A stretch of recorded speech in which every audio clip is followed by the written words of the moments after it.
Hello everyone, my name is MansaMusa and welcome back to my channel. Today we're back with another replay analysis in Advanced Wars by Web. We'll be covering today a game I played in Global League against LaskaLarnar. For those of you who don't know him, LaskaLarnar is one of the top players in Advanced Wars by Web. I think he's currently rated around 30 to 35 in standard play rating, but he is around a 1350 to 1400 ELO player, so one of the strongest players on the site for sure. I know he's been featured before in videos by both Mangs and Dija, so he's definitely also one of the more famous players on the site as well, being featured in some videos previous to this one. But we played a really interesting game that I want to cover today. A classic matchup of Bolts versus Hawke on a very famous map, Shadows Chase You Endlessly. This map is one of the most well-known maps in all Advanced Wars by Web. It's a base light map, meaning there's only 2 bases available for each player and then an airport. What this means is that unit count is going to be low pretty much throughout the entire match, and that battlecopters and the airports in general are going to be very important. If you can deny your opponent their airport, you basically instantly win the game, which is definitely a strategy I've seen before on previous games on this map. But also, control of the center is vitally important because of these 6 central cities. So there's kind of 2 poles on this map. Do you really invest in the islands or do you invest towards the center? And that's what makes the dynamic of it so interesting. With all that being said, let's hop into this match. MansaMusa versus LaskaLarnar on Shadows Chase You Endlessly. The first few days of income and property getting is not that interesting on Shadows Chase You Endlessly. You have to make sure you move out this black boat in order to block this shoal tile, or else your opponent will get to these island properties faster than you and start capturing the airport. So it is standard, the meta strategy on this map is to move out your black port, free open the port for now, and always block this tile right here. So I go for it as well. My opponent does the same thing with his black boat, and we go into the full capture phase of this match. You'll see I'll block this shoal tile first to make sure he can't come here, and then I'll move to this shoal tile here on a later turn. My opponent also gets out his early caps and does the same blocking strategy with the black boat. In order to beat this, you put these 2 infantry here, so essentially if he comes here, this infantry will come down, and if he stays where he's at, this infantry can come to this tile. If you don't do this, this black boat can basically permanently block you from ever reaching the island, so it's necessary to have this 2 infantry strategy.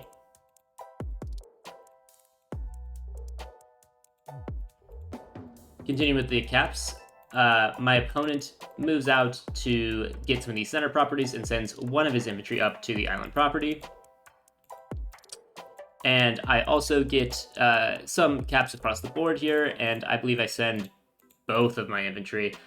This is just a decision you have to make, right? My opponent could have made a very similar decision, whether you want to focus more on the island or focus more on the center. Because I have the better day-to-day, I don't need to invest as much in towards the center properties because I'm going to get them kind of in this early game regardless. So I can focus more on getting the island properties, which are in general more contested than this property here or this property here.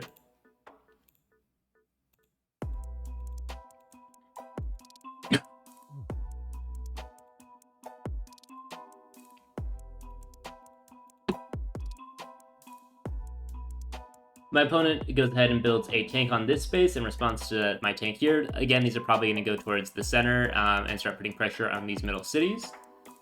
I retreat with my black boat now because this infantry is a threat to start capturing this port. So now I am 1 turn range away from this port and can block it before he gets in position. And finish off some more captures. Send my tank to the center like we talked about previously. And build just infantry that was a result of getting the tank out early and the early income curve. Now, I will say, after looking at this game, it's kind of hard to talk about all the complexities of the capture phase, but my opponent definitely did have a better capture phase than me. He ended up getting multiple cities or multiple turns of income before I got mine.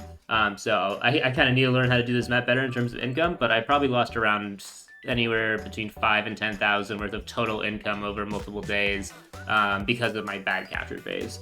So he definitely has a better one. If you're looking to completely optimize this map, definitely look at the purple troops here for the better capture phase.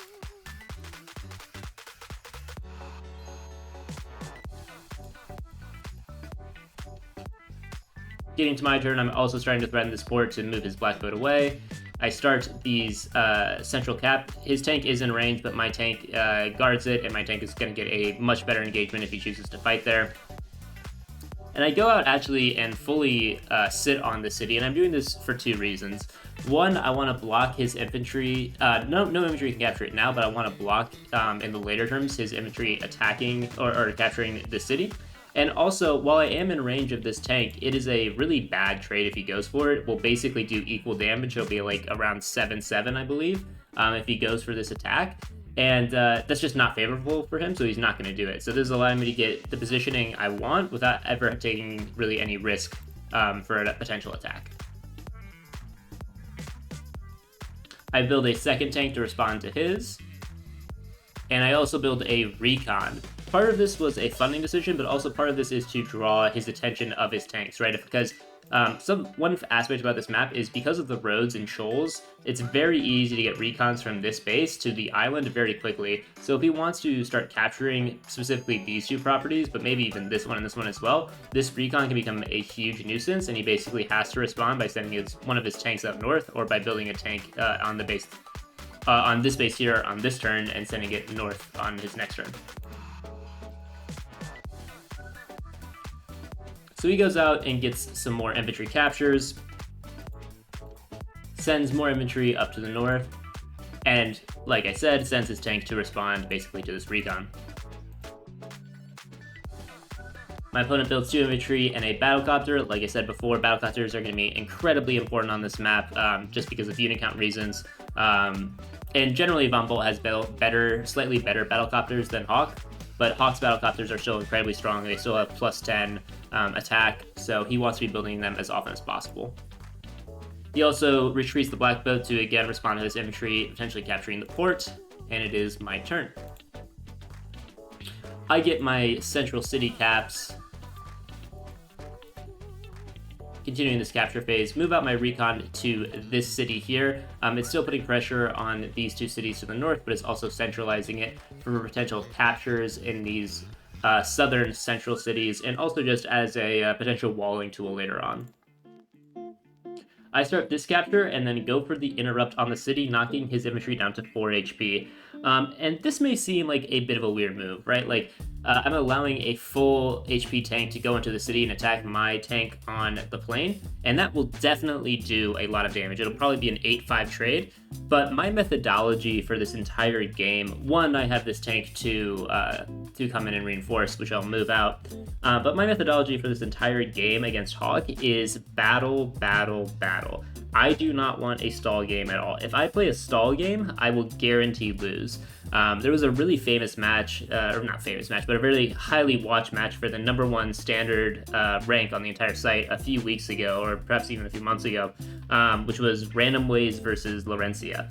And in this match, Random Ways was playing as Von Bolt, and Laurencia was playing as Hawke, and it was on this map, and it got to like turn 25 or something, a very high day limit match where you had essentially a diagonal wall of like 50 units for each side. Von Bolt really couldn't pop his superpower because it was being baited out by Laurencia, and it was just a huge stall match where no one was clearly winning until Random Ways accidentally didn't stealth his stealth fighter and basically lost the game on the spot because of that, or lost a huge advantage and ended up resigning. So I don't want to say learned from that game, but I definitely picked up the idea that I don't want to get into a stall match. One, because I hate stall matches. It's just not like how I like to play. But two, because Hawke definitely feels like he has the advantage in that type of game. So I want to fight and kill off as many units of Hawks as possible, right? If Hawke has below 30 unit count for this match, that would be a huge success. I never want him to basically reach above that. Otherwise, his superpower will have just an incredible punch that is not going to be beneficial for me. So that's kind of my philosophy heading into this game. I bring out the other tank to, again, back this one up, build an anti-air to respond to the battlecopter, and continue to move my black boat back to protect the port. My opponent brings his battlecopter in, brings his tank back down now that I have my recon on this city. Again, he can still threaten to the north, but this tank is probably better towards the center. He gets the 8-5 engagement like I was talking about on that tank. He builds a mech, which I thought was a very interesting decision. I don't think mechs are particularly great on this map, especially not from this space. Maybe down the line, if you buy transport, mechs can be kind of good, but there's really not any mountains or any ways to get boost with like a black belt of HQ or anything for the mechs. So I don't think they're that great on this map, but I think he was maybe anticipating I was really going to go all in on this side, and which the mechs would be somewhat viable, but wasn't a huge fan of that build in particular. My opponent also builds a second battlecopter. Again, spamming him is just going to be highly effective on this map. On my turn, I bring my tank up here, and kind of describing what I'm doing here, I spent a long time in Move Planner on this day to figure out a walling technique where essentially I'm going to put units all across these mountains to make his tank and battlecopter up here kind of useless while I attack this tank. Or I have to fight through the wall at least to hit this tank, which is going to hit the one in the city. So this is kind of a walling formation here. That's why it kind of feels like a weird placement for now. I start my comm tower capture, getting more captures in the central cities. Get a 9-3 engagement there. That's the huge, or the main part of why I was okay interrupting the city a long time ago. And here's the walling technique, bringing my recon here, making him waste one of these units to kill the tank before the other one can attack. I also bring out my anti-air, and here's the other main aspect of this move. Before the wall, or because of this wall, if the battlecopter wants to attack this tank, it has to do it from this square, and because of the range of this anti-air, it can actually kill the battlecopter if it does do that. So now everything is covered. It may not seem like that, it's kind of weird that all these units are so spread out, but because of how I position them, they actually all are covering each other. I buy a tank, an infantry, and a battlecopter. The 18k is kind of the magic number, right? That's 9 plus 7 plus 1, which is actually 17k, so I'm already above it. My opponent will get there soon, but that is one of the magic numbers in base light, being able to build battlecopter, tank, and infantry. So my opponent's turn rolls in. He first captures his comm tower because he's a good player. Kills off that tank, and then does go for the attack on my tank here, knocking it down to 4 HP. And one thing I want to quickly mention that I forgot to talk about at the end of last turn is he built another battlecopter on his previous turn, and because of this, I was scared to go and capture this city. I had the opportunity to do so, where the only thing that could interrupt was this battlecopter on this tile here. This was a mistake, in my opinion. I should have captured this city and made him interrupt, because what he's going to do is he's going to bring his battlecopter down here and force my battlecopter to basically attack one of the two. Force my anti-air to attack one of these two battlecopters, but I can't get both, right? So he wants to centralize this battlecopter anyway, so it was in my best interest to capture the city and make him interrupt, in which case he probably wouldn't have done that. He just let me have it. But if he did interrupt, then this anti-air would have had just one target, which would have been this battlecopter down here. He moves out his mech, starts the capture on one of these central cities, which again are very important ones that I wanted to deny. He builds an anti-air to respond to my battlecopter. Like I said, there he moves the battlecopter down, so now my anti-air can only shoot at one of these two copters. Still a good engagement for me, but I can only shoot at one as compared to two. And he passes it to my turn. Starting off my turn, I capture my comm tower, always the correct move. I go ahead and go for the interrupt on this city and bring my anti-air down to kill off this battlecopter. And my idea here again is I'm going to wall off partly from the top to prevent this tank from having easy access to this anti-air. So I go for an engagement here, bring in my battlecopter, and now I can actually bring in this infantry to protect my anti-air here, which was my initial plan in Move Planner, I believe. But I think I make actually a blunder here where I move my infantry to this tile. It's because in Move Planner, I just forgot my entire plan and was trying to be in position to capture either of these two cities. And I don't think Laska actually punishes me for this, but definitely a mistake I made. Yeah, so I move it out here when I was planning to move it here to protect it from this tank.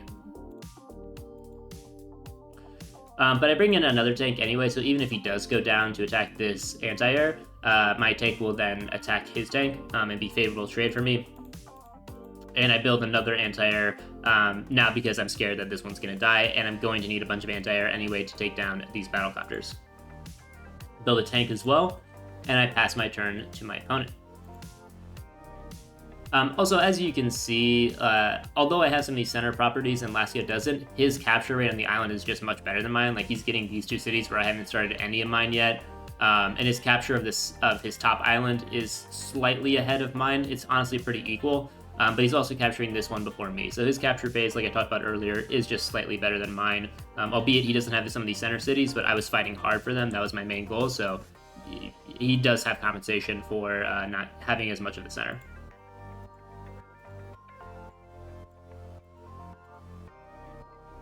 Laska continues some of his captures, interrupts me on the city here, brings this tank up to finish off this infantry and kind of exert pressure on this island. Very often you'll kind of see 2 types of matches on Shadows Chase you endlessly. One where the yellow player here will get these 2 cities and purple will get these 2 cities, and that's kind of just how the game goes and stays in that somewhat permanent state until one player starts winning and gets these 2 cities back.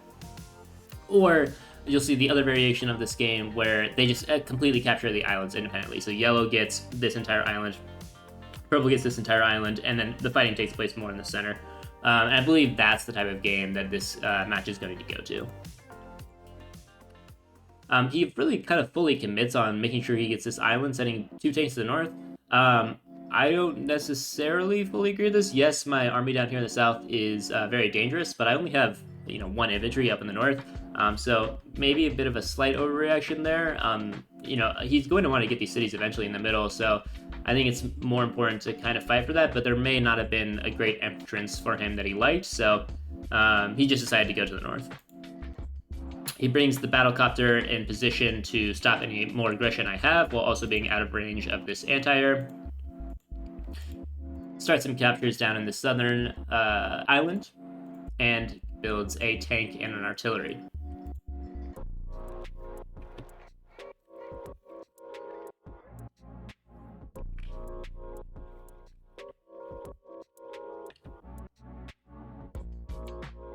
Moving to my turn, I start my captures on the northeast island, and this capture down here in the city. I interrupt him on this city. Again, I want to be capturing this island, making sure he doesn't get any cities down here. Get a good engagement as well. I believe that was a slight luck roll. And then I go for a major attack here. And before I kind of go into the full meat and potatoes of this, going just back to the philosophy here, right? I want to be very aggressive. I want to be brawly, low unit count, big risks. I don't want a stally game. So I'm going to have a very aggressive turn here, really kind of overextending. But that is the game plan, right? This may kind of seem like a low skill level turn or something that's not too strong, but that's my philosophy, right? Like, I don't feel like I'm going to win this game if I get to turn 25 against someone who's 100 elo points better than me, with a better matchup, right? Because Hawke just essentially is a counter, or a soft counter at least, of Von Bolt. So I need to be the aggressor here. Kind of like when you're playing a better opponent in chess, with like the black pieces. Don't try to go for like a crazy, positional endgame where you're stalling out and trying to fight for a tie. Throw a gambit in there, right? Get aggressive, see if you can't really confuse your opponent and try to win a more guerrilla warfare type game. So I go for the attack on his mech, clear it out with my recon, attack his anti-air with mine, going for a 9-5 engagement, and attack his anti-air again with my tank, knocking it down to 2 HP. And this is the whole point of this attack. I'm getting control of his HQ, 4 defense stars, plus the 10% defense I get as Von Bolt means this anti-air is pretty much, not invincible, but it's not going to take a lot of damage from these tanks. And also, this anti-air is now down to 2 HP, which means if it's going to attack this battlecopter, it basically can't do any damage at all, or very minimal damage, so I have pretty strong positioning in this attack. I go for a capture here on this city, just trying to be annoying and lower the HP of these infantry. If I can get them all off 10 infantry, it's going to take him a while to capture these cities. So that's the main goal here, rather than necessarily getting these captures. I don't feel like I'm going to get them, but I want to delay them as long as possible. I finally, or fully wall off this battlecopter from this one. Actually, I need to put this infantry here to do so. Oh, did I not fully wall off? 1, 2, 3, 4, 5, 6. Oh, I didn't fully wall off this anti-air. Huh. Boy, is this because... I'm wondering why I did this. This might be a mistake, actually. Does this unit... No, it doesn't. I don't know why I did this. I think I have a way to, okay, I think I'm remembering this now. Sorry, this game did happen about a week ago. I think if he attacks the battlecopter on this battlecopter here, I can surround these units and then get him with the anti-air.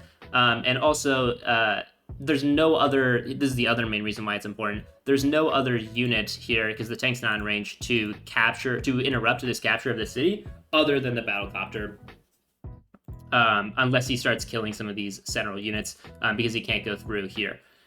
So he either has to not attack my battlecopter and interrupt the city here, or he has to really fight through things to actually interrupt the city. So that was probably the reason why I chose to leave my battlecopter open. I go ahead, build tank, battlecopter, and artillery. Had a good income this turn that allowed me to do so, and I pass it to my opponent's turn. Moving to my opponent's turn, how does he respond to this very aggressive in-your-face attack, right? That's going to be the main lesson here. How do you respond to this amount of aggression from Von Bolt as Hawke?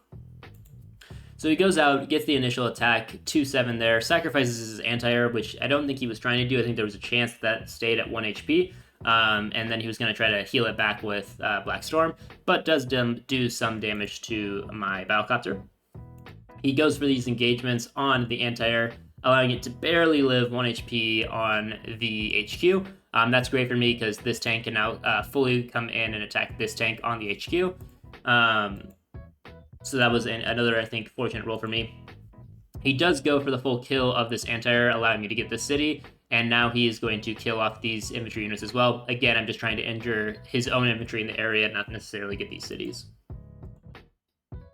He gets some more captures, wipes out the unit I had on the city, and starts to position his artillery and his tank to defend the HQ. I think he's starting to get the idea that I'm trying to be very aggressive in this area, get some cities, potentially threaten the HQ itself. So he's not focusing as much on the north or even the center anymore, but fully kind of protecting this middle third of the map, if you will. He goes ahead and builds 2 tanks, tries to injure my infantry as well, going for the same strategy of delay rather than capturing those cities himself. And he passes the turn back to me. I go ahead and get my captures that are available to me, including this city. This is an important flip for me now, both because it's getting me more income than my opponent, and because this is going to be a very valuable healing tile for me in these kind of brawly combats I want to be going towards. I start some more captures on the southern island, bring in my artillery and my battlecopter, build another battlecopter to cover it. And on this turn, I kind of retreat. I retreat a bit. You don't want to be... again, my strategy was to be very aggressive, but not recklessly aggressive, right? He has 4 tanks, an artillery, and another tank he could bring into this area, including a battlecopter against, 2 tanks and 1 healthy anti-air that's not in position yet, and 1 battlecopter that's not in position yet. So it would not be wise to fully engage in this moment. So I go for a temporary retreat here with my units, bring in my other tank to help reinforce, and kind of wall off in this area. And you'll notice this is kind of a little bit of a tricky move I do here. I move the 2 HP tank in front of the battlecopter, and I'm doing this because if he wants to start to wall break, he wants to have a unit here to kill off the 2 HP tank, but he doesn't want that unit to be the battlecopter itself. The battlecopter itself can do lots of damage to these other tanks, but if he moves it down here at all to attack those, then my other battlecopters are completely in range, and my anti-air is in range. So it just makes it much harder for him to wall break by either forcing him to waste a good battlecopter on a 2 HP tank, or move this battlecopter to terrain that's going to be traded by either battlecopters of my own or this anti-air.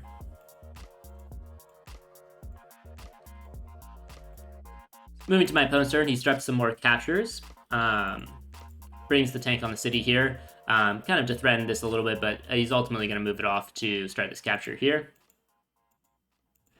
Brings in his artillery towards this middle third again, and he's also starting to wall up here. And this match is starting to get a little bit stally, which Hawke wants, right? He's trying to get a massive unit here to counter my massive units, and that's the style of play that's going to benefit Hawke more, especially because he already has his power. So if I really want to go for a decisive push, it needs to either happen next turn or the turn after that. I can't really wait any longer, or else these armies are going to get too big, and Hawke's powers are going to get too powerful.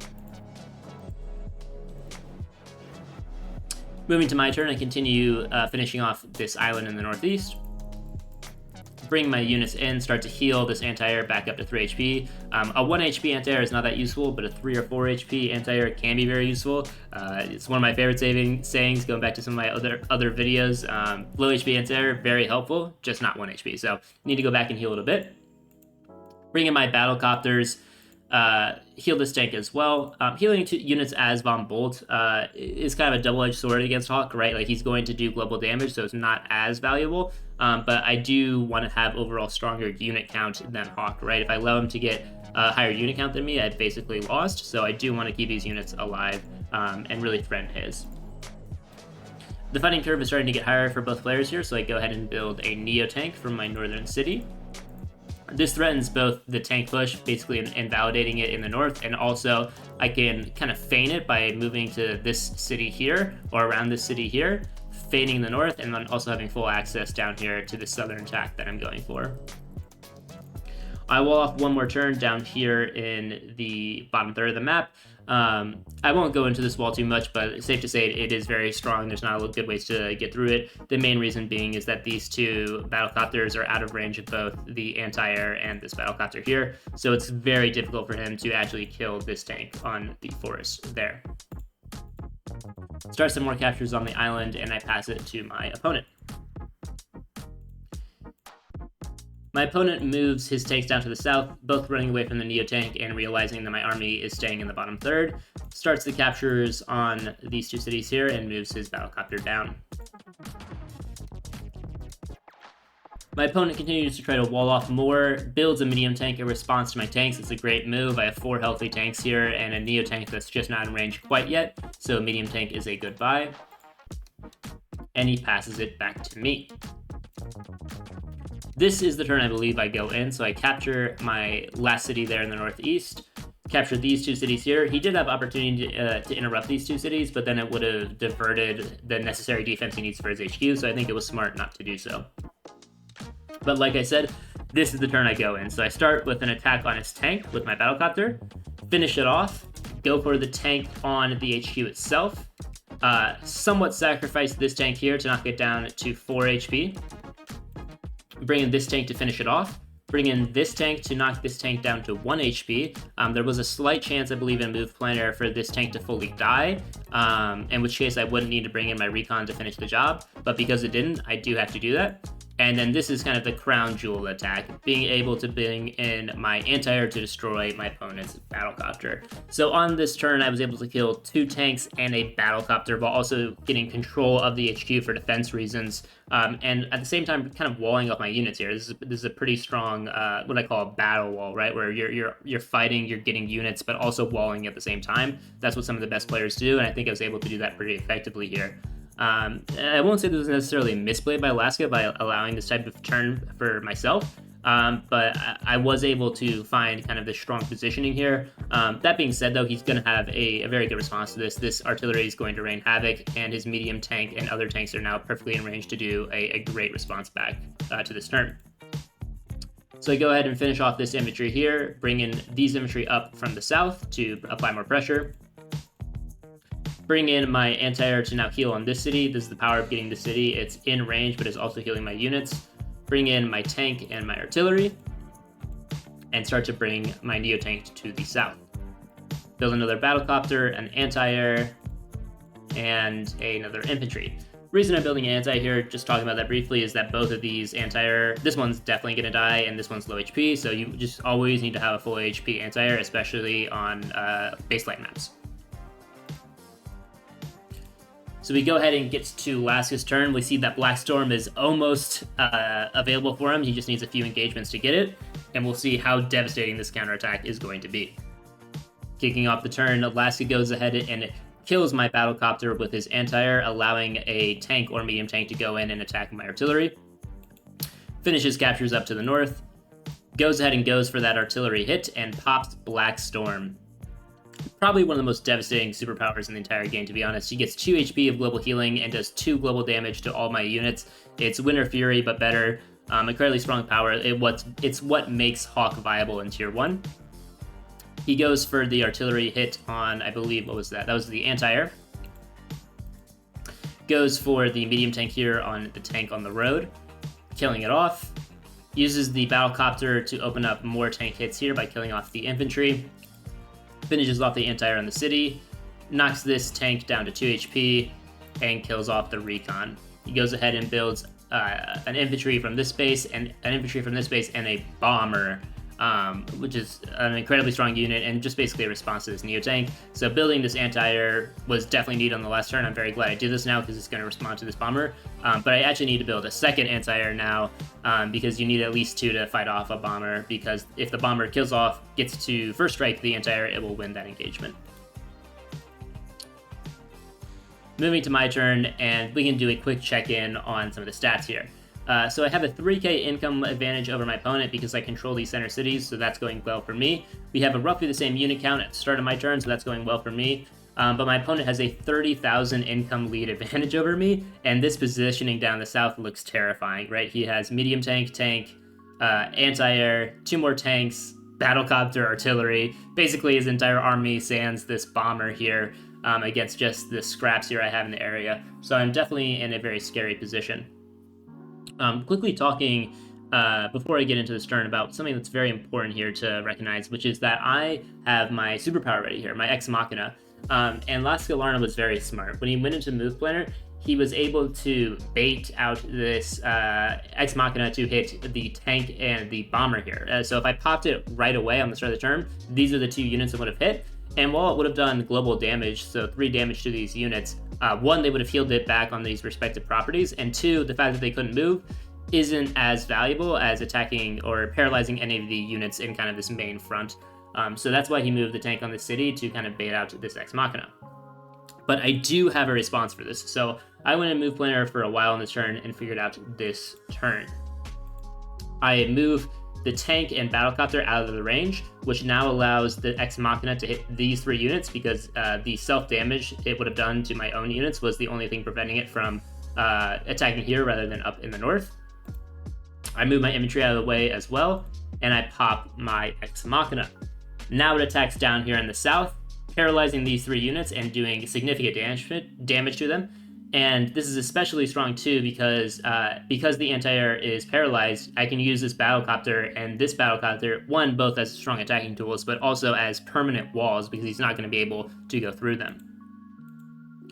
So I wall up here down in the south, bring in my Neo tank on the city. Basically nothing can attack us now that the medium tank is paralyzed. Bring in my infantry. Move my 2 HP unit in front of the 7 HP medium tank, which again would normally be a stupid move, an easy way to wall break, but now since this unit can literally not do anything, it's the perfect wall in this area. Bring in my infantry up as well, and my other battlecopter, move out my anti-air, and we see the tables have actually very much turned in the south here. I now have the unit count army advantage in this area, and because this medium tank is weighted on a road, it is definitely in danger of either attacks from these 2 battlecopters or the Neo tank. So this is basically a dead medium tank walking in this area, and that just leaves this set of 4 units to really fend off this entire push I am bringing. So this was a good counter to the counter attack, if you will, by myself on this turn. I go ahead and build another battlecopter and tank, battlecopter tank anti-air on this turn.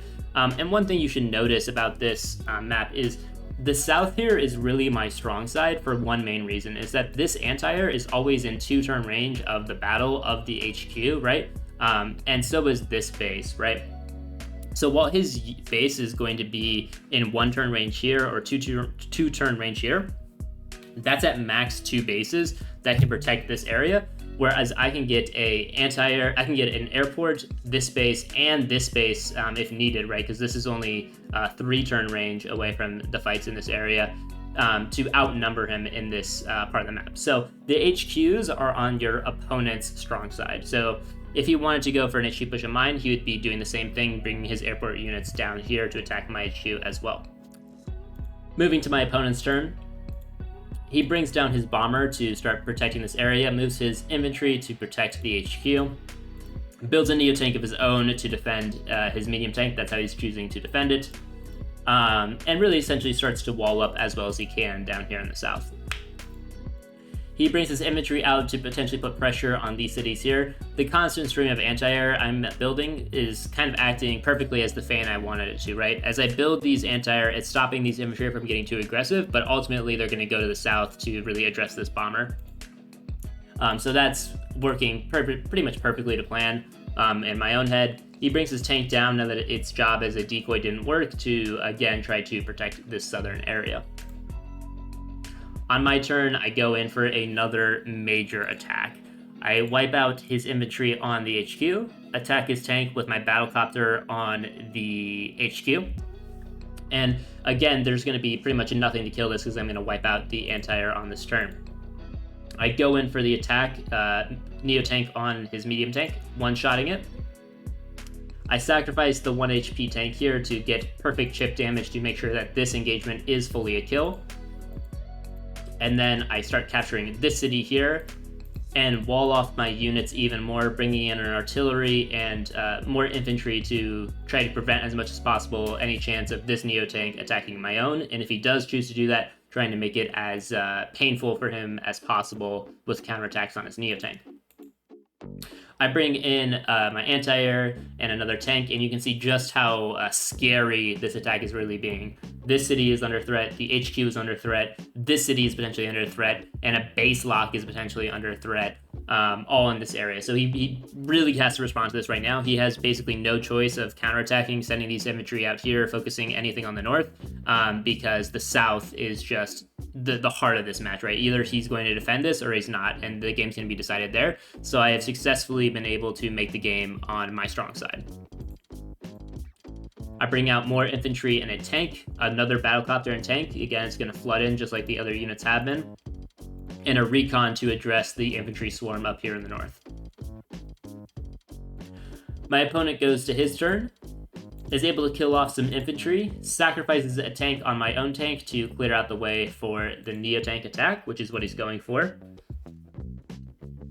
Is able to clear those units with his tank and battlecopter and gets the attack, first strike, Neo tank, 7-5 engagement. So very strong, able to attack the main scary unit I had in the area, but did sacrifice a lot to get it, right? Had to attack with the artillery, tank, and battlecopter just to get this engagement, putting all of those units in danger and really not doing much to address the center wall I had here and the infantry around to capture these properties. That being said, he brings in his bomber, making sure it's out of range of my anti-airs, and builds a anti-air to respond to these copters, because he had no anti-air left. He definitely needs more anti-air than he has. Builds a tank down here to reinforce the area as well, and builds a transport, I guess, to kind of try to be annoying. Because of his funding curve and the fact that he needed to build a anti-air here, he had a bunch of extra money left over, and I think the main goal of this transport is to go to this island here, distract some of my resources, and potentially win the income battle in the long run, but also because he was just kind of in this weird spot where he didn't have enough money for a battlecopter, but he had more money than he wanted to, like, laying around without putting pressure elsewhere in this game, right? There's not a lot of purpose in saving your money when you're down like this. You need to kind of go for the gusto in any way that you can. So we roll into my turn here on day 16. I move out of the way to allow my anti-air to come in to attack the battlecopter, attack his tank with my artillery, and finish it off with this battlecopter and tank combo. I bring in my other battlecopter to get a very powerful 3 HP engagement on his Neo tank on the road, allowing my Neo tank to finish it off. Bring in my battlecopter to attack his artillery and finish it off with the tank and infantry. And you can kind of see on this turn, I'm putting my units in very vulnerable positions, right? This bomber is probably going to kill off the anti-air here. The anti-air is going to kill off my battlecopter. And some of my other units here are vulnerable. If we go back to the main mission I had at the start of this match, remember, it's to get into huge brawls, low unit count, very aggressive match, right? I do not want this game to stall. Look at the unit count after this turn. He has 16 units. Even if he builds, 3 units from these bases, he's going to be at 19, right? Remember going back a few turns ago, it was pretty scary for a moment there when we had my huge army going up against his huge army and his Black Storm coming in. I do not want to have that again. So I'm going to put my units in dangerous territories if it means that I can reduce his value, reduce his unit count as much as possible, and get really as aggressive as I possibly can. So finishing off this turn, I start the HQ cap, making sure he has to guarantee to interrupt that capture. Start this capture on the city here, which is pretty much going to be free for me. Bring in my tank and my anti-air and my battlecopter.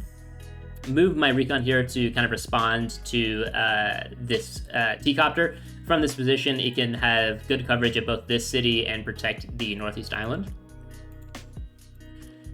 Build infantry, and a bomber of my own here, and my main purpose is, while there's not a Neo-Tank out now, I am anticipating him building a Neo-Tank on his next turn to wipe off this Neo-Tank first and foremost, but also put a lot of pressure in the area. Because I have so many anti-air, the bomber is not going to be as effective, so he needs a different, very punchy unit to really defend the space, and that's pretty much guaranteed going to be a Neo-Tank. So I'm getting ahead of the curve here, both building the bomber to kill off any tanks or other units he puts in the region, and to put more pressure on this anti-air as well, basically forcing him to build the second one that we talked about earlier, because you need 2 anti-air to address a bomber, but also countering any potential Neo-Tank he could build from this city.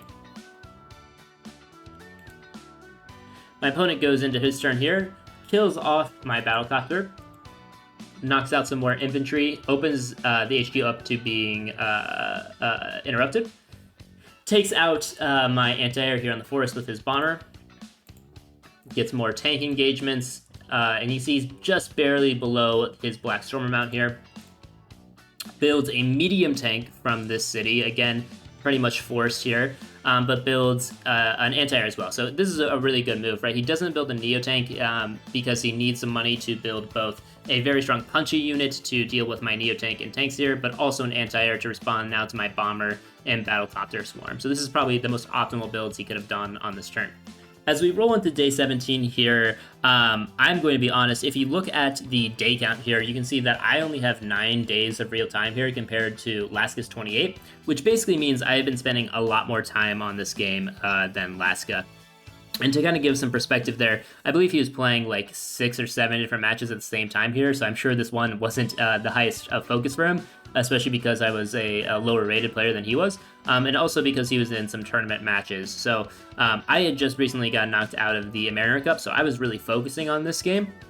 And to kind of prove that point, or to kind of talk about it, I actually spent about 3 or 4 days in Move Planner on this turn, spending multiple hours a day just trying to find the best possible move.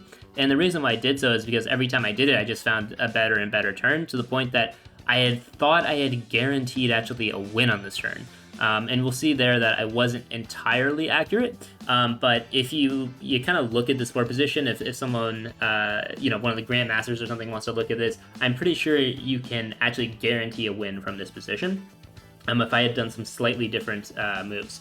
But we'll see what I do on this turn. Enough with the exposition, and let's get into it here on this turn that I took 3 or 4 days on. So I go in and I kill his bomber with my anti-air. I sacrifice my 1 HP tank on his tank. Main reason for this is to get some chip damage and to build up my power, because a major reason why I thought I could win this turn is by getting my Ex Machina before he gets his Black Storm. So I go for kind of a subpar engagement there. That's why it looks so weird, because I'm trying to build a charge. Attack with my artillery and finally kill it with this battlecopter. I bring in my Neo-Tank to wipe out this 6 HP infantry. That is again to divert the Ex Machina away from this medium tank and onto this anti-air and tank combo, because that's the real goal here. I'm going to try to capture the HQ while preventing these 2 units from attacking via Ex Machina and surrounding the medium tank. I go for the same sort of attack there, sacrificing my 2 HP tank to this anti-air. I attack his medium tank on the base with my battlecopter, again just trying to build charge. I box in his medium tank with my anti-air here. Go for the attack on my 9 HP anti-air against his 6 HP...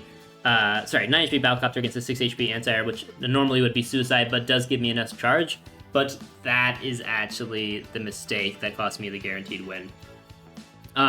If this went down to just 2 HP instead of 1 HP, the Ex Machina would have hit the anti-air and tank here, and I would have been able to kill off these infantry with my tanks here, and basically confirm this a HQ cap. Even with his Black Storm coming in, it would not have been enough. He could have had 1 infantry attack, and it would have had exactly 4 HP remaining on this infantry to capture the HQ and win the game. But because it rolled to 1 HP, which in the damage calculator said it couldn't happen, but because of the chip damage, it did happen. I forgot to account for chip damage on this battlecopter.